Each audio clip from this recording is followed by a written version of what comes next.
اب اگر واجب ہے تو کہتے ہیں الوجوب معروف عند الاصولی، اصول فقہ کی زبان میں کیا کہا گیا ہے کہ واجب کیا ہوا الشیء الذی لا بد منہ، وہ چیز جس کا حاصل کرنا ضروری ہے، یعنی ہر انسان کو اس کا علم حاصل کرنا ضروری ہے۔ اور اصولی اہل علم نے کیا بیان کیا بِأَنَّهُ مَا يُصَابُ فَاعِلُهُ وَيُعَاقِبُ تَارِكُهُ۔ سن لیجئے، واجب جب کہا جائے تو اگر اس کا علم حاصل کرے گا تو اسے ثواب ملے گا، اگر اس علم کو حاصل کرتا ہے تو ثواب ملے گا، اور اگر وہ علم حاصل نہیں کرتا ہے تو جو چھوڑ دیتا ہے اسے سزا ملے گی۔ آپ دیکھیے ہم کتنے بڑے گناہ گار ہیں کہ ہم توحید کی تعلیم کو حاصل نہیں کرتے، عقیدے کی تعلیم کو حاصل نہیں کرتے۔ نہ حاصل کرنا ہم گناہ کے زمرے میں ہوں گے، ہم گناہ گار ہیں۔ اگر ہم حاصل کر رہے ہیں تو ہم اللہ رب العالمین ہمیں ثواب دے رہا ہے۔ تو واجب کی جو شرح کی ہوئے اصول اہل علم نے، یعنی اصول علم اسے کیا کہا جاتا ہے اصول علم، اصول فقہ کی کتاب۔ اس طرح یہ اصولی علم جو کہا گیا ہے یہ بہت بنیادی چیز ہے، اور اصولی طور سے جو تعریف کی گئی ہے کہ واجب کا معنی یہ ہے کہ جو حاصل کرے گا اسے ثواب دیا جائے گا، جو حاصل نہیں کرے گا اسے گناہ دیا جائے گا، وہ گناہ گار ہوگا۔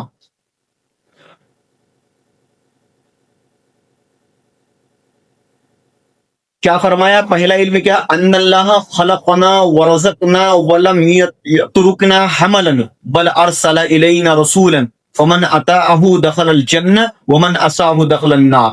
پہلی علم چیز کیا ہے کہ اللہ رب العالمین نے ہمیں پیدا کیا ہے، اللہ رب العالمین نے ہمیں پیدا کیا ہے اور پیدا کرنے کے ساتھ ساتھ ہمیں روزی دی ہے۔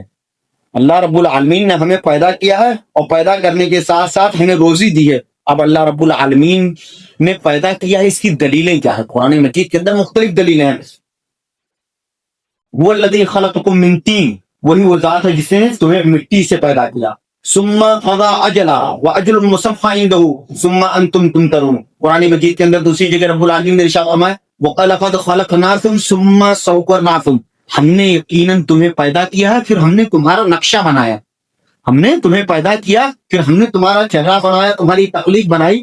پھر قرآن مجید کے اندر اللہ رب العالمین نے ارشاد فرمایا وَلَقَدْ خَلَقْنَا الْإِنسَانَ مِنْ صَلْصَالٍ مِنْ حَمَإٍ مَسْنُونٍ۔ اسی طرح دوسری جگہ ارشاد فرمایا وَمِنْ آیَاتِهِ أَنْ خَلَقَكُم مِّن تُرَابٍ ثُمَّ إِذَا أَنْتُمْ بَشَرٌ تَنْتَشِرُونَ۔ اللہ رب العالمین کی نشانیوں میں سے یہ ہے کہ اس نے تم کو مٹی سے پیدا کیا۔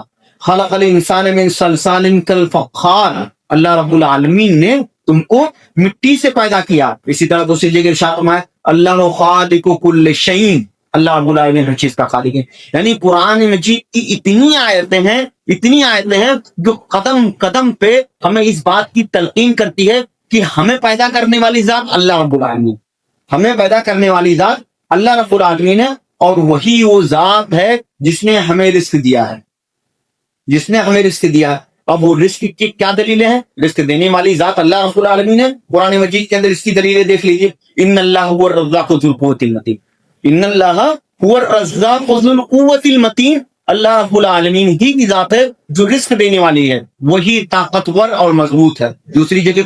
دوسری جگہ اللہ رب العالمین نے ارشاد فرمایا قل من یرزقکم من السماء والارض امن یملک السمع والابصار، کون ہے جو تمہیں آسمان اور زمین کے اندر روزی دیتا ہے۔ آپ دیکھیے یہ عقیدہ کفار و مشرکین کے اندر یہ تھا کہ کفار و مشرکین کیا کہتے تھے؟ پیدا کرنے والا اللہ۔ کفار یہ کہتے تھے، کفار اس بات کا اعتراف کرتے تھے خالق اللہ ہے، مالک اللہ ہے، روزی دینے والا اللہ ہے۔ قل من یرزقکم من السماء والارض، اے نبی کہہ دیجیے کون تم کو روزی دیتا ہے آسمان اور زمین کے اندر؟ کون تمہاری کانوں کا، تمہاری نگاہوں کا مالک ہے؟ کون تمہیں زندہ کرتا ہے؟ کون تمہیں مردہ کرتا ہے؟ سیدھے وہ کہیں گے فسیقولون اللہ، سب کے بارے میں کہیں گے کہ اللہ رب العالمین ہے، اللہ رب العالمین ہے۔ یعنی کفار بھی اس بات پہ یقین رکھتے تھے کہ اللہ پیدا کرنے والا ہے اور اللہ روزی دینے والا ہے۔ اب آگے اس کی تفصیل آئے گی کہ کفار اور مشرکین کے اس عقیدے کے باوجود انہیں کیوں جہنم میں داخل کیا جائے گا؟ تو آگے کیا فرمایا ان اللہ خلقنا ورزقنا ولم یترکنا۔ یہ اس طرح کی جو آیتیں ہیں یعنی تخلیق کے معنی میں، رزق کے معاملے میں بہت ساری آیتیں ہیں، بہت ساری آیتیں ہیں۔ یہ ایک آیت اور آئی ہے افرأیتم ما تحرثون اانتم تزرعون ام نحن الزارعون لو نشاء لجعلناه حطاما فظلتم تفقهون۔ اسی طرح افحسبتم انما خلقناکم عبثا وانکم الینا لا ترجعون، کیا تم نے یہ سوچ کے رکھا ہے کہ ہم نے تمہیں بیکار پیدا کیا ہے؟ ہم نے تمہیں پیدا کیا ہے، مقصد کیا ہے؟ کچھ مقصد ہوگا نا، ہم نے تو بیکار نہیں پیدا کیا، اور یقیناً تم ہماری طرف لوٹ کر آؤ گے۔ فتعال اللہ الملک الحق لا الہ الا ہوا، اللہ رب العالمین کی ذات بلند ہے، اس کے علاوہ کوئی معبود نہیں۔ اسی طرح دوسری آیت کے اندر ارشاد ہوا ایحسب الانسان ان یترک سدی، کیا انسان یہ گمان رکھتا ہے کہ اسے بیکار چھوڑ دیا گیا ہے؟ الم یکن نطفۃ من منی یمنی ثم کان علقۃ فخلق فسوی، یعنی اس طرح کی بے شمار آیتیں ہیں جو اس بات کی طرف ہمیں متنبع کرتی ہے کہ اللہ ہی کی ذات ہے جس نے ہمیں پیدا کیا ہے، اور ہمارے تخلیق کے پیچھے، ہماری پیدائش کے پیچھے ایک مقصد ہے۔ کیا فرمایا؟ وَلَمْ يَتْرُكْنَا حَمَلًا، اللہ رب العالمین نے ہمیں بلا وجہ نہیں پیدا کیا اور ہمیں یوں ہی نہیں چھوڑ دیا۔ بل ارسل الینا رسولا، اللہ رب العالمین نے ہماری طرف رسول بھیجا، اور رسول بھیجنے کے ساتھ ساتھ فمن اطاعہ دخل الجنہ، جس نے رسول کی اطاعت کی وہ جنت میں داخل ہو گیا، اور جس نے رسول کی نافرمانی کی وہ جہنم میں داخل ہو گیا۔ قرآن مجید کے اندر اللہ رب العالمین کا ارشاد ہے انا ارسلنا الیکم رسولا شاہدا علیکم کما ارسلنا الی فرعون رسولا فعصى فرعون الرسول فاخذناه اخذا وبیلا، ہم نے تمہاری طرف ایک رسول بھیجا جو تم پر گواہ بنا کر بھیجا، کما ارسلنا الی فرعون رسولا، جیسے کہ ہم نے فرعون کی طرف حضرت موسیٰ علیہ السلام کو بھیجا تھا۔ فعصى فرعون الرسول، تو فرعون نے رسول کا انکار کیا، یعنی جب فرعون کے پاس حضرت موسیٰ علیہ السلام بھیجے گئے اور حضرت موسیٰ اور حضرت ان کے بھائی ہارون علیہ السلام گئے، اللہ رب العالمین نے کہا اذهبا الى فرعون فانه طغى وقولا له قولا لینا لعله يتذکر ويخشى، جاؤ تم دونوں حضرت فرعون کے پاس جاؤ، حضرت موسیٰ علیہ السلام سے کہا جا رہا ہے، حضرت ہارون سے کہا جا رہا ہے۔ حضرت موسیٰ علیہ السلام کی زبان میں کچھ لکنت تھی، تو حضرت موسیٰ علیہ السلام نے کہا کہ میرے بھائی کو میرے ساتھ کر دیجئے معاون بنا کر، تو جب رب العالمین نے ان کا معاون بنا دیا تو بھیجا گیا فرعون کے پاس، اور کیا کہا اذهبا الى فرعون، فرعون کے پاس جاؤ وقولا له قولا لینا۔ دیکھیے اللہ رب العالمین دونوں کو کیا کہہ رہے ہیں، موسیٰ کو اور ہارون کو، کس بات کی تلقین کریں؟ وقولا له قولا لینا، تم ان دونوں سے گفتگو کرو، بات چیت کرو نرمی کے ساتھ۔ نرمی کے ساتھ ایک دائی، ایک دعوت دینے والا، ایک پیغمبر، ایک میسج دینے والا، ایک پیغام پہنچانے والا، اس کا اصول یہ ہونا چاہیے، اس کا ضابطہ یہ ہونا چاہیے کہ وہ انتہائی حکمت کے ساتھ، انتہائی دور اندیشی کے ساتھ، انتہائی بصارت کے ساتھ دعوت کا کام کرے۔ قرآن مجید کی مختلف آیتیں ہیں ادعو الی سبیل ربک بالحکمت والموعظۃ الحسنہ وجادلہم باللتی ہی احسن، کہ اپنے رب کی طرف بلاؤ، ادعو الی سبیل ربک بالحکمہ، حکمت کے ساتھ بلاؤ۔ حکمت کے ساتھ آپ جس ماحول میں رہتے ہیں، جس معاشرے میں رہتے ہیں، اس معاشرے کے اندر آپ کے ساتھ اگر آپ کا کوئی بدعتی بھائی ہے، آپ اس کے ساتھ اٹھتے ہیں بیٹھتے ہیں اور آپ کے ساتھ اس سے اچھے تعلقات ہیں، لین دین ہے، کاروباری ہے، تجارت، تو آپ اسے یہ مت کہیے قبر پجوا، ٹھیک ہے وہ قبر کا پجاری ہے، قبر کا پجاری ہے، لیکن آپ حکمت کے ساتھ اسے اپنی طرف موڑیے، سمجھائیے حکمت کے ساتھ۔ میرے بھائی، جس انسان کو آپ پکارتے ہو، جس کی قبر پہ جا کے آپ سجدہ ریز ہوتے ہو، حضرت ابراہیم کی سیرت پڑھو نا، دیکھو حضرت ابراہیم علیہ السلام کی سیرت کے اندر کیا ہے۔ وہ اپنے والد کو جب دیکھا انہوں نے کہ میرے والد خود بتوں کو بنا رہے ہیں، مجسمے بنا رہے ہیں اور ان کی عبادت کر رہے ہیں، تو آپ حکمت کے ساتھ سمجھائیے، بتائیے کہ کیا فائدہ ہونے والا ہے، کیا نقصان ہونے والا ہے، انہیں عقلی انداز میں، نقلی انداز میں، ایک طرف جہاں عقل کے ذریعے، دور اندیشی کے ذریعے، وہیں قرآن حدیث کے دلائل کے ذریعے دونوں سمجھائیے کہ جو آپ عبادت کرتے ہیں یہ غلط ہے۔ تو یہی اسی وجہ سے قرآن مجید کے اندر کہا گیا ادعو الی سبیل ربک بالحکمہ والموعظۃ الحسنہ، اور اچھے سے نصیحت کیجیے۔ ہمارے بہت سارے بھائیوں کو میں دیکھتا ہوں کہ کاروباری لوگ ہیں اور دیوبندی بریلوی سے ان کے تعلقات ہیں، تو وہ کیا کہتے ہیں قبر پجوا، یہ غلط چیز ہے، یہ حکمت کا تقاضا نہیں ہے، یہ دراندیشی کا تقاضا نہیں ہے، یہ آپ متنفر کر رہے ہیں۔ اپنے بھائی کو جس کی آپ اصلاح کرنی چاہیے اور آپ کے اندر یہ درد ہونا چاہیے، یہ تڑپ ہونی چاہیے کہ میں تو توحید پر قائم ہوں, میں تو اللہ کے معرفت کو سمجھ رہا ہوں, توحید کے مقام کو سمجھ رہا ہوں. میرا وہ بھائی نہیں سمجھ پا رہا ہے, اس کے ذہن و دماغ میں نہیں داخل ہو پا رہا ہے کہ اللہ کا مقام کیا, اللہ کا مرتبہ کیا ہے. تو آپ کے سامنے اللہ کے رسول صلی اللہ علیہ وسلم کی سیرت کا باب ہونا چاہیے, جو اللہ رب العالمین نے قرآن مجید کے اندر ارشاد فرمایا فَلَعَلَّكَ بَاخِعٌ نَفْسَكَ عَلَىٰ آثَارِهِمْ إِن لَّمْ يُؤْمِنُوا بِهَٰذَا الْحَدِيثِ أَسَفًا. ایسا لگ رہا ہے اے رسول, اللہ نے رسول کو مخاطب کیا کہ اے رسول, ایسا لگ رہا ہے کہ اگر آپ کی یہ قوم ایمان نہ لائی تو آپ اپنے آپ کو ان کے پیچھے پڑ کر خود تباہ ہو جائیں گے. یعنی خود اتنا حیران و پریشان آپ نظر آ رہے ہیں کہ اپنے آپ کو ہلاک کر ڈالیں گے. آپ دیکھیے وہی ماجرا جب طائف کا پیش آیا, طائف کے موقع پر جب اللہ کے رسول صلی اللہ علیہ وسلم گئے, آسمان سے حضرت جبریل امین آتے ہیں, کہتے ہیں کہ پہاڑوں کا فرشتہ آیا ہے, پہاڑوں کا فرشتہ آیا. پہاڑوں کا فرشتہ کہتا ہے یہ رسول اگر آپ مجھے حکم دیں تو میں دونوں پہاڑوں کے درمیان میں قبیلے ثقیف کو پیس کر رکھوں گا. کیوں کہا؟